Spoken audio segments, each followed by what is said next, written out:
जिसका नाम है, करप्शन का कारखाना है। अब जहाँ लगेगा कि यहाँ करप्शन हो रहा है, दौलतें जमा की गई हैं, स्टेट की दौलत, तो वहाँ छापा पड़ेगा। लोगों के साथ सरकार ज़्यादा दिन नहीं चला पाए, इसका अफसोस है।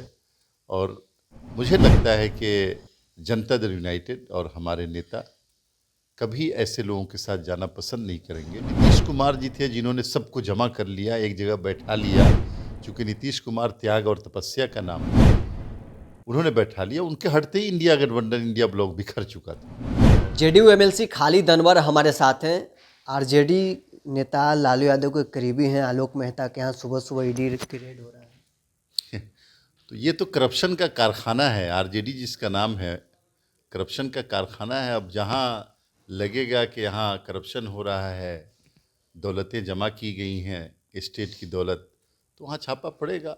अब इसमें बहुत इनिशियल स्टेज में कुछ कहना मेरा सही नहीं है, लेकिन बिहार के लोग देख रहे हैं कि राष्ट्रीय जनता दल के लोगों ने किस तरह बिहार की दौलत को लूट करके अपने परिवार को के लिए जमा किया है। इसी पे रेड की कार्रवाई हो रही होगी। लेकिन लालू जी फिर नीतीश कुमार के लिए दरवाज़ा खोल रहे हैं, सरकार में फिर आना चाहते हैं। शरीफों का दरवाज़ा खुला नहीं रहता है, बंद रहता है। और लालू जी अपना दरवाज़ा हमेशा क्यों खोल के रखते हैं, उनसे पूछिए। हम लोग करप्ट लोगों के साथ सरकार ज़्यादा दिन नहीं चला पाए, इसका अफसोस है। और मुझे लगता है कि जनता दल यूनाइटेड और हमारे नेता कभी ऐसे लोगों के साथ जाना पसंद नहीं करेंगे जो बिहार के हक़ में बेहतर नहीं हो, समाज के हक़ में बेहतर नहीं हो, और जो करप्ट हों, जो परिवारवादी हों, ऐसे लोगों के साथ नहीं जाएंगे। आप लोग जब इंडिया गठबंधन को लीड कर रहे थे, इंडिया गठबंधन बड़े पैमाने पर था। अब तो तेजस्वी यादव बयान देते हैं कि लोकसभा चुनाव तक ही है। आप लोग के हटने के बाद इंडिया गठबंधन भी टूट गया। देखिए, वहाँ इंडिया ब्लॉक की ज़्यादातर पार्टियों का मसला ये है कि सबके अपने अपने हित हैं और उस हित को छोड़ना नहीं चाहते। ये तो नीतीश कुमार जी थे जिन्होंने सबको जमा कर लिया, एक जगह बैठा लिया। चूँकि नीतीश कुमार त्याग और तपस्या का नाम है, उन्होंने बैठा लिया। उनके हटते ही इंडिया गठबंधन, इंडिया ब्लॉक बिखर चुका था। और अब तो ये कह रहे हैं, लेकिन उसी वक्त बिखर चुका था ये सब। दिल्ली चुनाव संदर्भ तेजस्वी का था, लेकिन बिहार में कांग्रेस पार्टी भी कह रही है कि 128 साल हम पुरानी पार्टी हैं, कम आंकने का प्रयास हमें न किया जाए। कांग्रेस पार्टी को अभी याद आया है। पिछले 20 सालों से, 25 सालों से तो कांग्रेस पार्टी यहाँ आरजेडी की यानी पिछलग्गू पार्टी बनी हुई है।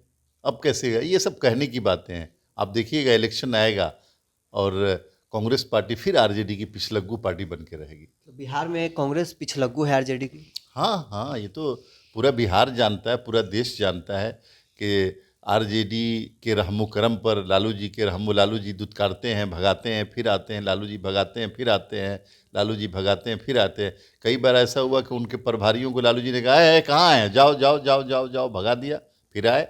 तो पिछलग्गू बेचारे बने हुए हैं अपने अस्तित्व को बचाने के लिए। उनके प्रभारी से हमने बातचीत की हो तो नीतीश कुमार को भी नसीहत दे रहे हैं कि अगर आप देश संविधान के हित में हैं, देश के हित में हैं, तो बीजेपी के साथ छोड़ दीजिए। नहीं, ये बदकिस्मती है कि संविधान की रक्षक कांग्रेस पार्टी अपने आप को, सिर्फ अपने आप को समझ रही है कि जो उनके साथ खड़ा होगा वो संविधान का रक्षक होगा, वरना संविधान ख़त्म करने वाला होगा। पहले ये अपने आप को सेकुलरिज्म का चैंपियन समझते थे, अब संविधान के रक्षक समझने लगे। पूरा देश संविधान को बचाने के लिए खड़ा है। नीतीश कुमार सबसे बड़े रक्षक हैं संविधान के। उन्होंने अपने सियासी ज़िंदगी में इसको लागू करके दिखाया है। कांग्रेस की तरफ सिर्फ बात नहीं करते हैं। बहुत बहुत धन्यवाद आपका। एक आखिरी सवाल रहेगा। अरविंद केजरीवाल पूर्व सीएम दिल्ली के, आप भी एनडीए के साथ दिल्ली में चुनाव लड़ने वाले हैं। बिहारी वोटरों को लेकर वो कह रहे हैं कि फर्जी वोटर न्यू दिल्ली विधानसभा में बनाया जा रहा है। देखिए, अरविंद केजरीवाल जी को किसी भी रीजन के, किसी भी स्टेट के, किसी भी प्रदेश के लोगों को टारगेट नहीं करना चाहिए। और इलेक्शन दिल्ली में है, इलेक्शन लड़ें। हम लोगों की शुभकामनाएं हैं। डेमोक्रेसी में सबको इलेक्शन लड़ने का राइट है। लेकिन बिहारियों को ऐसा कह के उन्होंने अपने आप को कमज़ोर किया है। उनको याद रखना चाहिए कि बिहारियों ने ही उनको इतना बड़ा नेता बनाया है।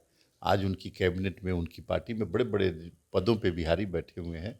तो अगर बिहारियों को बुरा भला कहेंगे तो ये इलेक्शन में उनको उसका मज़ा चखा देंगे सारे बिहारी मिल करके। चलिए, जेडीयू एमएलसी खालिद अनवर हमारे साथ थे। अरविंद केजरीवाल के बयान पर पलटवार करते हुए कहा है कि अगर बिहारियों के बारे में ऐसे बात अरविंद केजरीवाल बोलते हैं तो बिहारी उन्हें चुनाव में मजा चखा देंगे। बहरहाल इस क्रम में इतना ही। आप बने रहे न्यूज प्रोडक्शन के साथ। विद्या विहार आवासीय विद्यालय 29 वर्षों से आपके बच्चों को शिक्षा, खेल और सांस्कृतिक रूप से समृद्ध कर रहा है।